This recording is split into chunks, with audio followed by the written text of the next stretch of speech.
Good afternoon, Columbia. It's great to be with you here today, and it's great to be talking to the great citizens of South Carolina today. In just 10 weeks, right about 10 weeks, our nation is facing a critical election. And in that election, we had to make a decision on whether we continue the path that we're on right now or go to a brighter future. A brighter future. Recent polls have shown right now 74% of Americans believe the country is headed in the wrong direction. 74%. That's alarming. That is alarming. So today, I want to focus on restoring the American dream. When I was growing up, we had a great president, a president by the name of Ronald Reagan. In his 8 years in the White House, Reagan brought back a sense of pride in our nation. He brought back a sense of patriotism this country needed badly. The nation at the time had high unemployment, high gas prices, the Iranian hostage crisis. Does all this sound familiar? We're seeing some of those same things happening today in our nation. What this nation needs is another Ronald Reagan. During the past year, many people have called me a 2000s version of Ronald Reagan. While I'm flattered by the comparison, President Reagan and I shared many of the same beliefs. There is only one Ronald Reagan. President Reagan often talked about patriotism. He felt it was important, as well as I do. A rebirth of our nation's patriotism starts in our schools. The first thing that must happen is the Pledge of Allegiance and prayer must return to all of our schools and every single school in this country. For these two things that help build the basis for patriotism. And by doing these two things, we will begin to solve many of the problems this nation has encountered over the last few years. One of the things that we could do, there's a lot of talk about education. A lot of that's going on in the last 2 years. We went through COVID. We went through online learning. We've learned that online learning does not work. You see the benchmark scores, and I'll talk about that a little bit later on. Those have gone down. And it's time for us to invest in our schools again. Invest in our schools. Because it's the schools that hold the future to our nation. In our classrooms today are the leaders of tomorrow.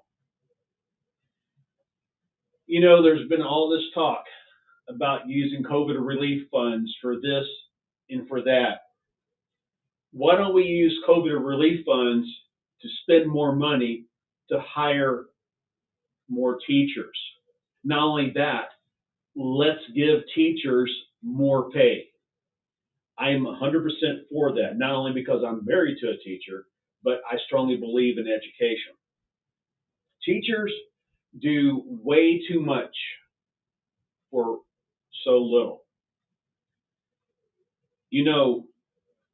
There was a TV show a few years ago, a long time ago actually, West Wing. I'll talk about this also.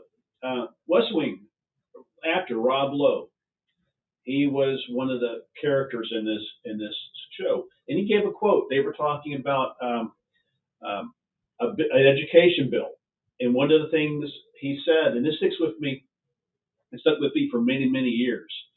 one of the things he said was that teachers, and I'm kind of paraphrasing the quote here, it may not be exactly the way he said it, but he said teachers should be paid such as just like CEOs of Fortune 500 companies. Our schools should be palaces. Competition for teacher jobs should be keen. I mean, we should have top-notch competition. It should be harder to get a job as a teacher than to be a CEO of a Fortune 500 company. In these classrooms throughout this country is where our future is. And you know, when I was in high school, I had a government teacher who instilled a sense of patriotism in me. Not only me, but actually right now my mayor of my hometown there in Texas was a mentee or mentor, I guess I should say, of this person. He taught you to believe in your government. And while he was from a different party, he never tried to push his agenda on his students. I'll tell you right now, he was from the Democratic Party. He never once, in all the years I knew him, he never once pushed his agenda on his students. Our nation needs more Bill Hickeys. We must elect leaders who do not endorse or support critical race theory. We must elect leaders who are against the progressive agenda of the Democratic Party. And one of the things I want to talk about is jobs. Democrats have been historically, both parties have, but Democrats have historically been pro-union. And that's okay. I'm okay with that. But here's the thing. They campaigned for unions. Right now, and just this week, the progressive Democratic policies have led a major auto manufacturer, Ford, to announce the elimination of 3,000 jobs due to the conversion to clean energy. 3,000 jobs are gone because of Democratic policies. Under my administration, we won't eliminate jobs. We will have job growth. Think of it, 3,000 jobs, and it's because of the Clean Energy Initiative. Now, I'm not saying right now that I'm against clean energy. I'm not against it. But we as a nation are not ready for that conversion yet. The left is pushing an agenda to make us go to all electric vehicles, and to do it in a time frame that I believe is not reachable. Also, let's think about the conversion to electric vehicles. Now, this elimination of 3,000 jobs at Ford was because of the conversion to electric vehicles. Now, the infrastructure for such thing. Everybody's going to need a charging port in your house, and that's probably easily provided by the manufacturer. I know there's one that does that right now. We'll come out and install the port into your house for your vehicle to charge. But here's a problem. Let's say you go on a road trip. Let's say you go somewhere, vacation, and you need to charge your vehicle. Where is the infrastructure for that? Where is that? It doesn't exist. In my hometown in Texas, there may be more, but I know of one charging port in the entire city. What are we all going to do in my hometown? All drive up the Cracker Barrel and charge our cars? We do not. It is not time for that conversion to clean energy.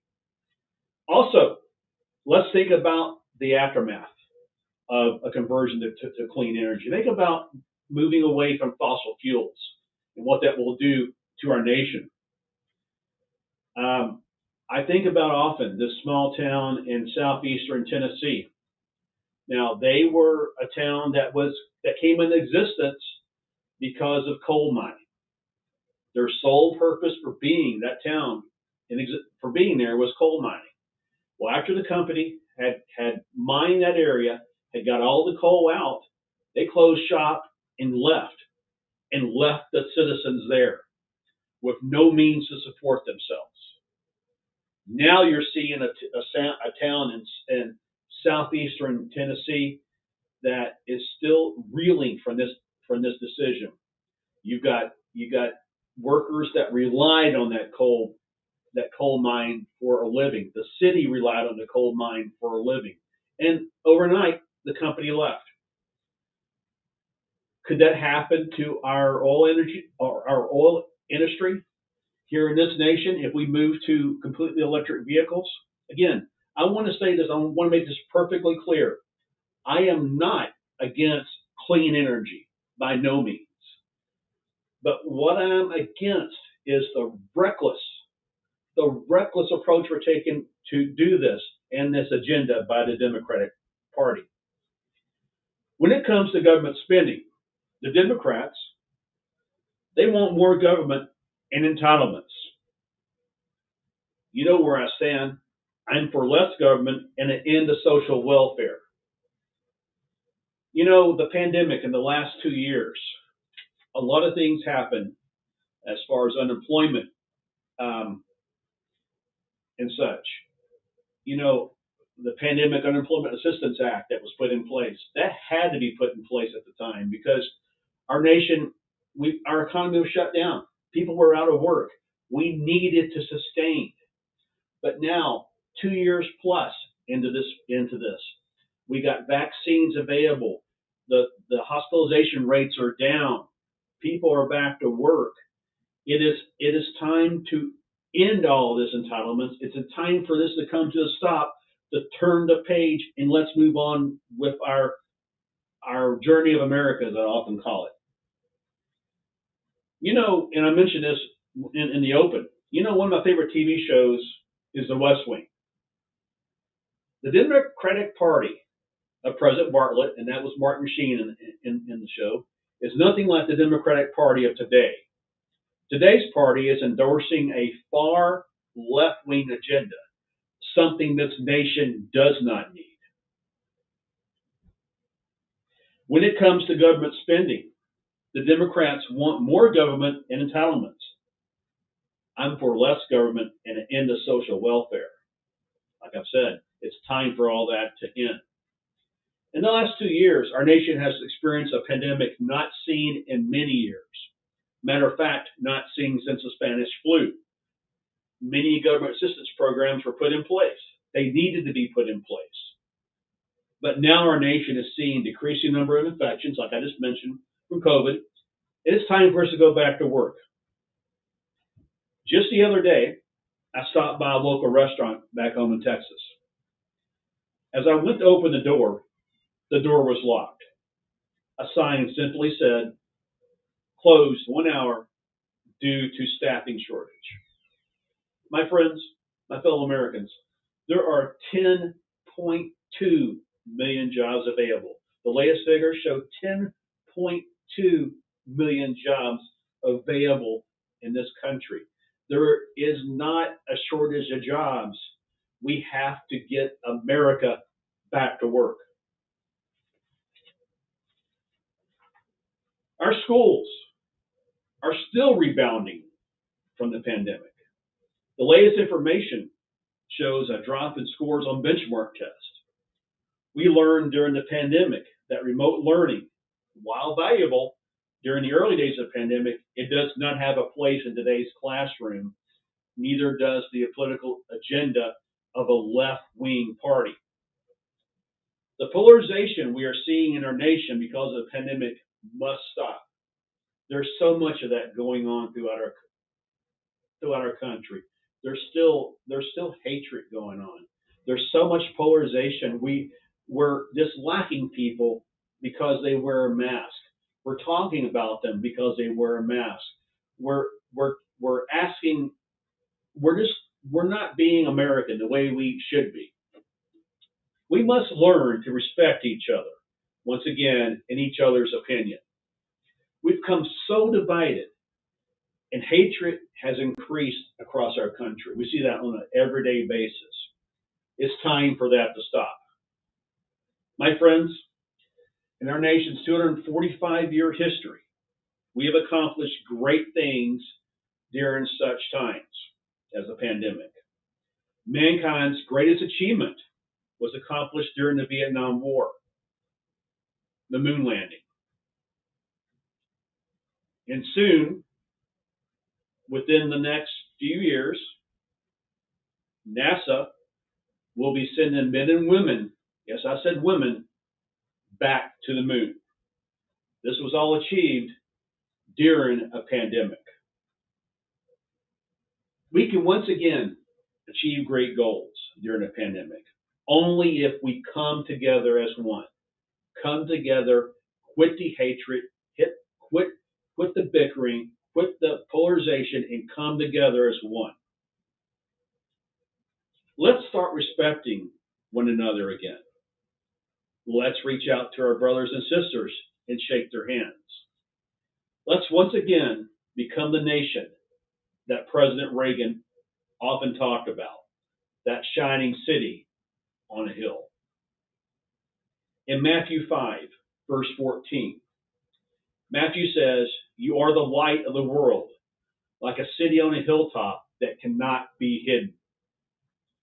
My friends, in the word of Scripture, let us become what Matthew called the city on the hilltop that cannot be hidden. May God bless you. May God bless our troops. And may God bless the United States of America. Thank you all very much.